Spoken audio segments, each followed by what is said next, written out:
As we welcome in now Mike Hazen, the Executive Vice President and General Manager of the Diamondbacks. Mike, it's Brian Kenny. Thank you so much for joining us. Hey, Brian, how are you? Good, Mike. For those who don't know, your wife, Nicole, passed away last August from brain cancer. Our condolences, Mike. I'm so sorry. We hope you're doing well and your family's doing well, so our condolences to you, first of all. Yeah, appreciate that. She was an incredible woman.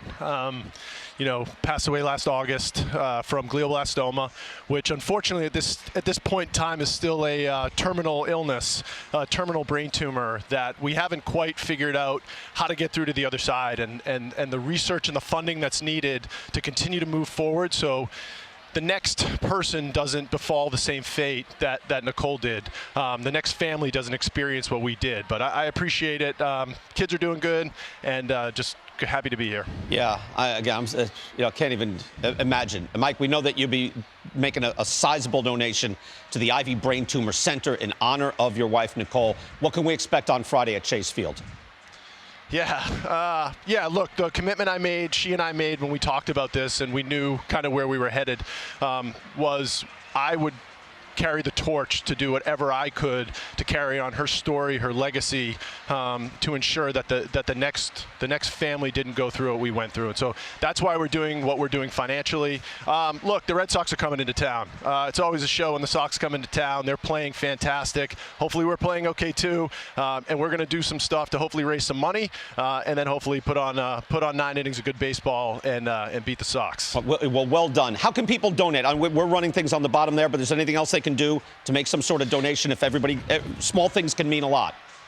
Yeah, small things mean a ton. Every dollar matters. Every amount of money that we can pour into research is important. On our website, I know at the Dbacks, there's a link to the Nicole Hazen Fund for Hope. That's an area when she passed away, and in lieu of flowers, we asked for donations. We raised over $90,000 from the baseball community and beyond. All that money is going into this research that we're going to present here on Friday night.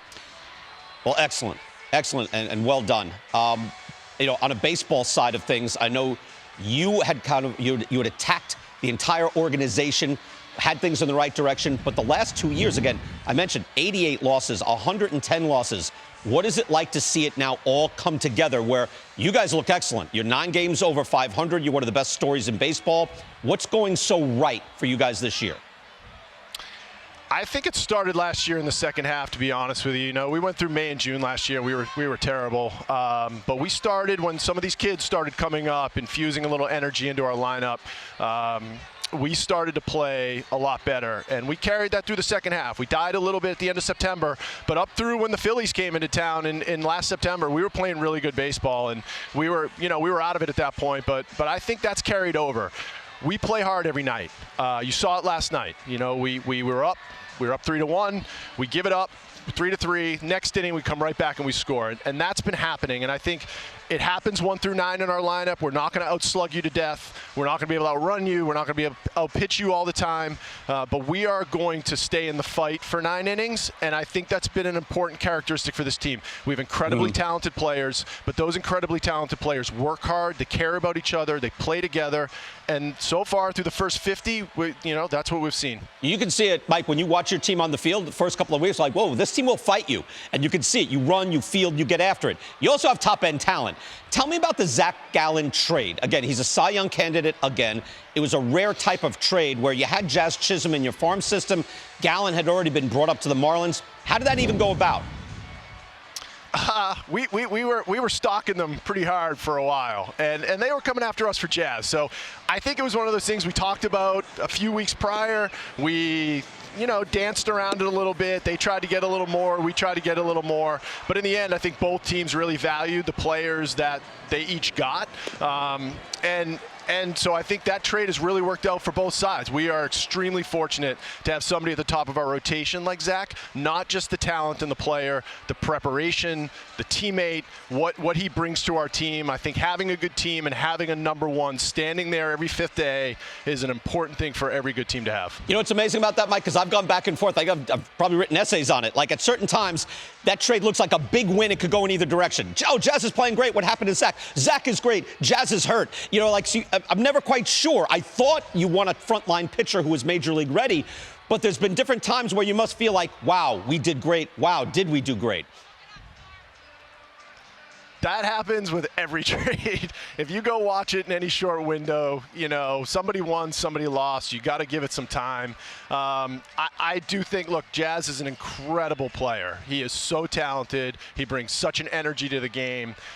And so is Zach. And look, both teams, the Marlins have done a great job with pitching, and they needed a position player, and we needed a pitcher, and I think both teams probably benefited from that trade tremendously. Along those lines, you traded for Lourdes Gurriel, who's crushing it right now. Gabriel Moreno is doing a lot of catching for you, and he's above league average. For Dalton Varsho, a guy who was a defensive run saved superstar last year, and he can catch. So I saw that one. Wow, they traded Dalton Varsho. What was the impetus for that?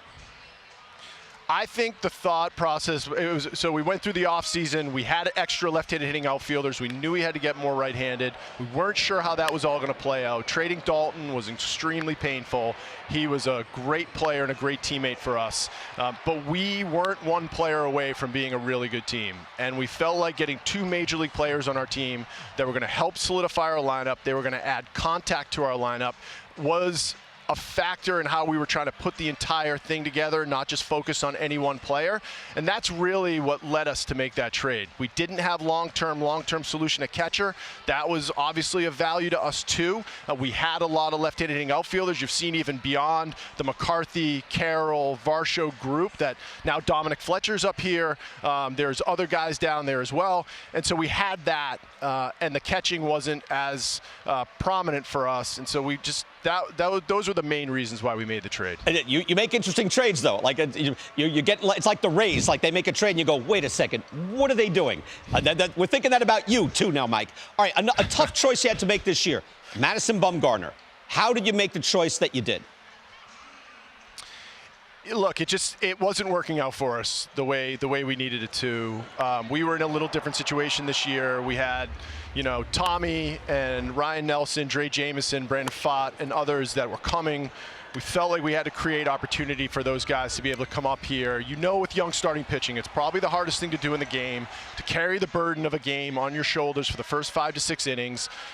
So you have to get through those muddy waters of the first 100 to 150 innings to really kind of hit your stride in this league. And we felt like we had to start creating some of that opportunity for those guys that had been in AAA and were now ready to take that step. And that was probably the main reason behind it. Yeah, no, it seems like you didn't waste time. Again, you have to be resolute. You have to eat money. He's a legend. You went out and got him. I know it's tough. One last thing.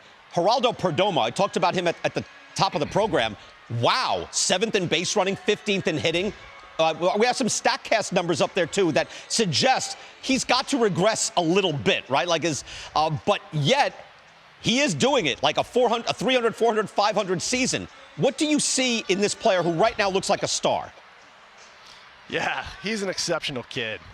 He was one of our best players coming up through the minor leagues. He was an on-base machine. He had to grow into a little bit of strength. I think he's starting to grow into a little bit of strength. I think that's really what you're seeing. He's always been a good hitter. He's always been an exceptional defender. He's a great athlete.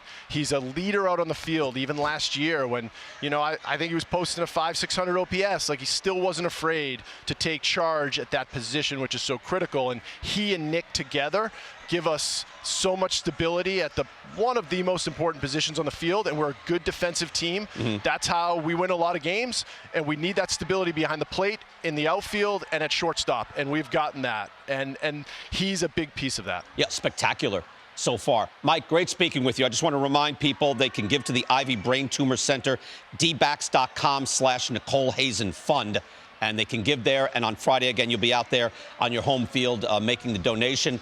Mike, great speaking with you again. God bless, and thanks for joining us today. Thanks, guys.